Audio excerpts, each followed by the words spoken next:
Hey guys, it's Rebecca. One of you suggested that I react to the meaning of life. And now I'm guessing it's the meaning of life spoken word, Muslim spoken word. So I found this on YouTube, on the Talk Islam channel. So I'm gonna give it a listen and react to it, see how I feel. I'm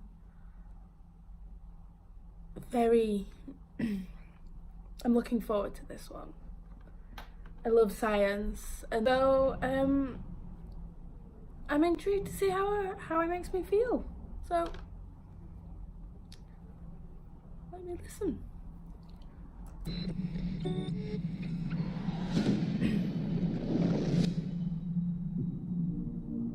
What are we doing here, and where are we gonna go? It's like we just woke up one morning, and then it's welcome to the show. Don't ask any questions, just go with the flow. Make as much money as you can, and try your best not to get broke. Copy everything you see on the TV, from the hairstyles to the clothes, and don't think too often, just do exactly as you're told. And if you ever get confused, then just turn towards the alcohol. You'll still hear your thoughts, then just turn up the radio as you learn to live a lifestyle of drugs, sex, and rock and roll. But in all honesty, I just need to know, is there more to the cycle than growing and getting old? Living and dying just to leave behind a happy home and a whole lot of property that somebody else is going to own. I just really need to know before the casket's closed, 'cause I'm not willing to gamble with my soul, nor am I ready to take any chances. These are just simple life questions, and I'm just searching for some answers. Like, what are we doing here? And what is our purpose? How did we get here, and who made us so perfect? And what happens once we go, or is this world all really worth it? Questions we don't answer because apparently we don't really have to. There's no purpose to this life and our existence is merely natural. Then in that case, please let me ask you, did you create yourself, or was it somebody else who had fashioned you? 'Cause you're a being that's impeccable, faultless and unparalleled. You're a product of supreme intelligence, and I'm merely being rational.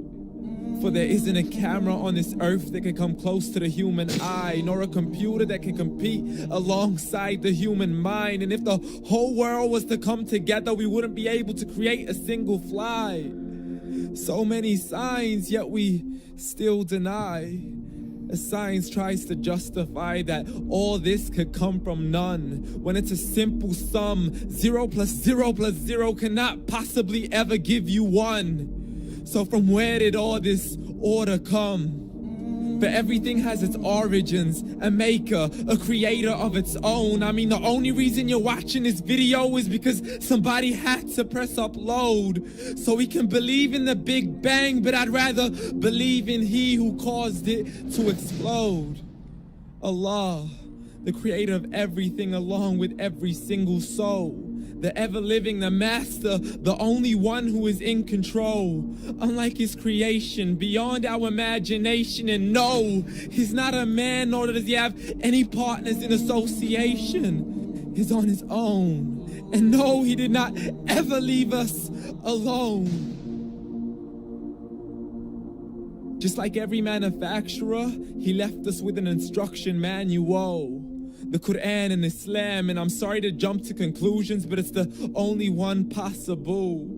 The only definition of God is the one and only supreme being. It's logical, a book with 0 contradictions, with miracles that are both scientific and historical, all revealed over 1400 years ago.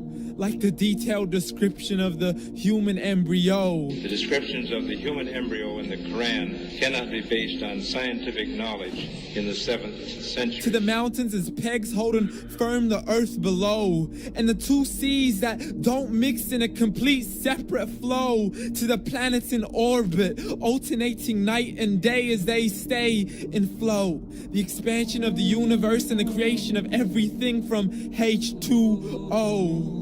to the stories of the past and the preservation of Pharaoh, to identifying the lowest point in the land where Persia defeated Rome, the gushing fluid that created man in the glands between the ribs and the backbone, and not a word has changed, it's still the same. So please explain how all this was known over 1400 years ago to a man who couldn't read or write as he would recite whatever the angels spoke. And if you still don't believe, please try to come up with something that's even close. But you can't, so we took God as a mockery and his messengers as a joke. Muhammad could not read or write. How's somebody who can't read or write gonna start a religion? Dismissed his scriptures as legends and tales of the ancient folk as we live life according to our whims, desires, and hopes, saying this life is the only home we will ever know. We will live then die, then simply turn to bones. YOLO! Correction, after the grass dies, the rain arrives and it regrows, and Allah promises to do the same thing to your very soul and bring you back from your very fingertips to your toes, as the all-seeing supreme being watches us so close, and we are surely being tested in our wealth, our health, and our self, and everything that we've been blessed with. So believe, for we will surely be resurrected and be brought back to our Lord and account for every single deed as he hands us our books and orders us to read. From the bad to the good and everything in between. You yourself are sufficient for your own accountability, so don't be mad at me. You are the one who thought he wouldn't come back to me. I gave you a whole life long to search after me, but you were busy in all that which was temporary, so read. And glad tidings to all those who believed, and if you disbelieve, read.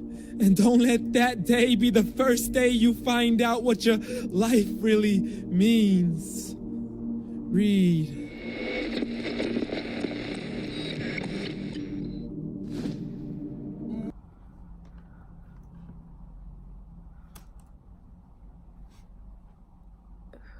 I'm so glad I watched that.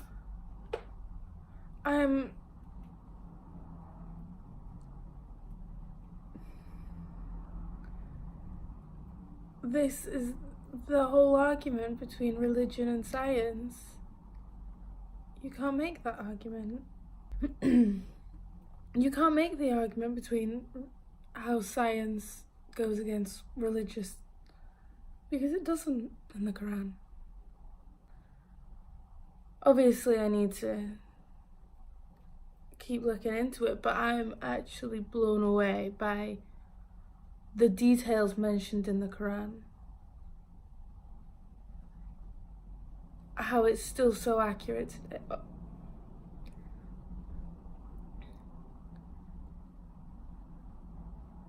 don't know what to say.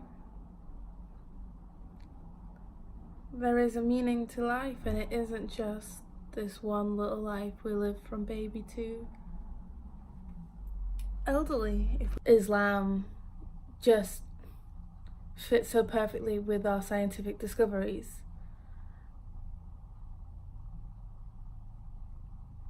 I'm absolutely blown away.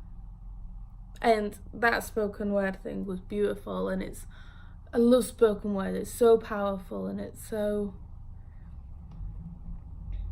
intense, but in the good way, in the way that it's needed. It's really made me think. So yeah, if you enjoyed this video, please like it and subscribe to me. I'm gonna keep making videos, keep on with this journey of discovery, and see where I end up. But yeah, I'll be back soon. Bye.